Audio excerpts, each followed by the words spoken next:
Welcome back to Daily Driven Alpha. Right, we've got the car back to the project shed. It's sat up for a week and we've allowed everything to go off nicely. Paint out of the gun was looking pretty good. However, like with every paint job, you can see some of the orange peel that's in there, which we want to block sand down. We started doing that today. You can see there's variation in the paint on the doors, and this sometimes happens when you're in the booth, depending on where the door is and how you've got access and I guess the angle of painting. So for us, we were a little restricted and cramped, and this door in particular, you can see in the light here, you can see how much orange peel there is. It was a little bit of an awkward angle and probably a reflection of the painter I guess as well, but they've come up pretty good. You can see the bonnet with all the work that's gone into that has come up nicely. You can see a nice reflection there. It's looking pretty good, and same with the boot lid, right? See that nice mirrored reflection. Now if we're getting close, you'll be able to see that there's some dust and some bits and pieces in the paint, but we're going to block sand all that out, and once we buff it, it'll come up really nicely. So the mission today is to start sanding this down. Now we're using a couple of different wet and dry sandpapers. The one that we're going to use as a final will be this 2000 grit. It's very, very fine, but we're using some 1200 to start with, and using some soapy water, and we started on the front wing, and you'll be able to see how that's flattened out. You may be able to see a little bit of the orange peel still in it, and this is what we're talking about when we sand it down. Now this we just use a spray bottle with some soapy water in it, a bucket with some water in it, and some soft sponges, but you're not pushing hard against this at all. Very, very light, because you don't want to take too much off. You just want to take the surface imperfections out, and you can still see that shininess there. That's the stuff we'll come back with the 2000, and we'll rub this right down before we buff it. So I'm going to get into this area up here now. It's got some complex curves and stuff in it, and I'll show you what I mean, show you how we go about it, for those of you who are interested. So let me just get set up, and we'll start block sanding. Okay, now what we're going to do here is take a little bit of the soapy water, spray it onto the surface, and spray it onto the sandpaper. The sandpaper has been sitting in a bucket of water and soaking along with some other pieces. Now what you've got to watch with this is that you don't want any sharp edges, and often we'll tape these areas here, the body lines, so that we don't rub through them, because naturally as a high surface they get slightly less paint as it settles away from it. So try and avoid rubbing into your body lines, because you can go through your paintwork. And with these surfaces here, what you've got to watch is that you don't start to dig in. So I'm just lightly taking this 1200 and just starting to virtually float it across. What I'll do is I'll do a small patch here, and then you can compare the two.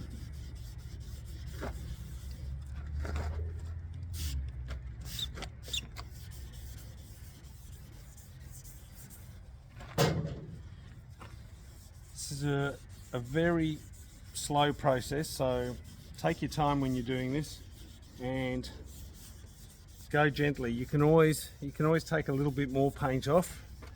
It's very difficult to put it back on. So, you know, even using your hand like this. Now, this is not a recommended practice like this, because what you can do is you can actually put pressure points down through your fingers, and you can start to rub, you know, striations into your paintwork like that. So the best thing to do is use a very soft block and curve it to try and fit the panel, and just gently rub it. Right, let's take a bit of water on there. Let's wipe a bit of this off, squeegee it off, and you should be able to see already the difference here and here. So you'll be able to see that the flattening out has started to occur, and you can see those shiny areas, they still need to come down. So once you get into these areas here where you can see that this is flat, right, you want to stop, don't rub further into that. What you're trying to do is take out the little ridges that cause the orange peel, and just end up with a nice flat surface. Now, often paint jobs like this that will have clear over them, if the surface is good enough and it doesn't need rubbing back and buffing, they'll shoot a clear straight over the top of it once it's dried out, and then they'll buff the clear out, because the clear will take care of all those surface imperfections. But where you've got dust and you've got impurities in your paint, you need to get those out. You can't go and shoot a clear over the top. Now, we won't be shooting a clear on this because these cars didn't come out of the factory in 1967 with clear on them. That wasn't part of the paint technology. So we try and take it back to a solid 2-pack base color. Then we'll buff it, and then the only thing we'll do is probably put a ceramic, a modern day ceramic wipe-on coating, which really is just a surface protector. But what it does do is it gives it a beautiful sheen and really shows off the paintwork really nicely. I've got that on my daily driver. That also helps protect the paint, seal it in, any sap from trees or any acid from bird droppings, protects it from that. Just a tip, I'm doing this over some open dirt outside of the shed's concrete hard stand. Don't do this on a concrete hard stand or a driveway. The colour will go into your concrete if it's not sealed, and you'll never get it out. So be mindful of where you're doing this. Right, so you can see that's starting to come up, and we'll keep going. I'll keep going into that now, and I'll show you what the panel looks like when I'm finished. Okay, still going. Now, one of the things, change your sandpaper regularly. It helps prevent contamination, moving from the paper into your paint, especially when you're starting to expose the surface like this, because what you're doing is you're breaking open that beautiful sealed surface from when it's come out of the gun, and you're also starting to work harder because your sandpaper is not as effective, and then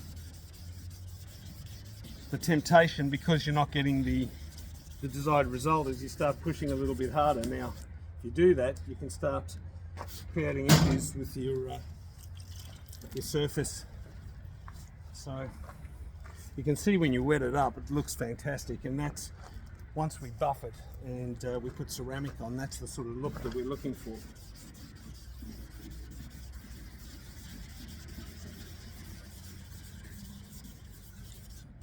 Now just watch how you go, especially on curved surfaces.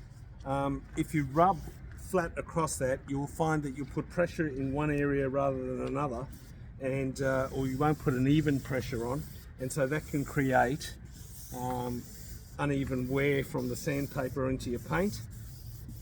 So you can start setting up issues for yourself by doing that. So I'm just very lightly just trying to make sure that I catch these edges without rubbing through them. As I said, be very careful with your hands when you're doing this. that. Just keep regularly checking when you do this, because what you'll do is you'll get to a point where you need to stop, and better to check regularly rather than keep going and rub through that. Now, my daily driver, when we did that in some of the areas, we rubbed through from one level of paint to another. It's not that obvious, but in certain lights you can see it. So be careful that you don't start rubbing through coats of paint. So it's starting to look good.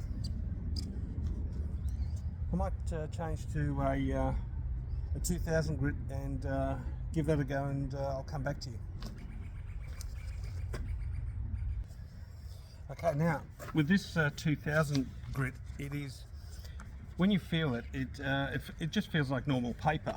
So it is extremely fine, and with this one I'm taking the liberty of using my hands, because what I'm trying to do here is just lightly sort of cut the surface with a very fine texture, and hopefully not put any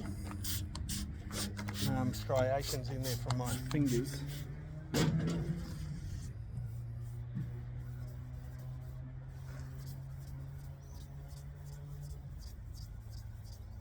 Incredibly light. I'm virtually just holding the sandpaper and just bringing it across on different angles, so that you don't get any particular pattern emerging. And what I'll do is I might stop there. You can see the colour coming off, right? That's how much is coming out, even with a fine paper.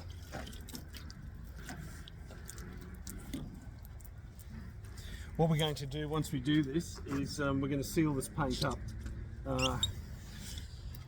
and then we'll leave it like that while we assemble the car.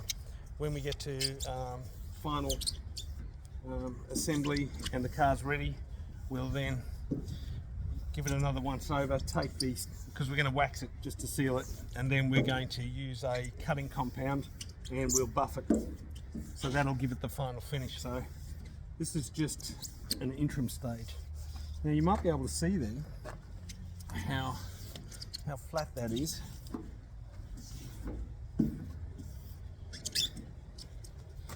Compared, so if you have a look at that and see how that is compared to this area here. Now you can see how shiny and flat that is. It's lovely, but as lovely as it is, we're still going to block it. And you'll notice that as soon as we get round here and you see the paintwork here, you can see the difference. So that's what we're doing at the moment. Get all this block down, clean it up, get it to a point that we're satisfied with. We're not going to go all the way, and then once we assemble the car, this gives us a little bit of wiggle room in case we bump, scratch, scuff. We've still got one more opportunity to recover. So laborious, but quite satisfying actually. And we'll show you a bit more once we've blocked the whole car down and we're into the next stages. Thanks for watching. Like, subscribe, share it with other like-minded people, post respectful comments, and hope your projects are going well. And once again, thank you for watching our channel.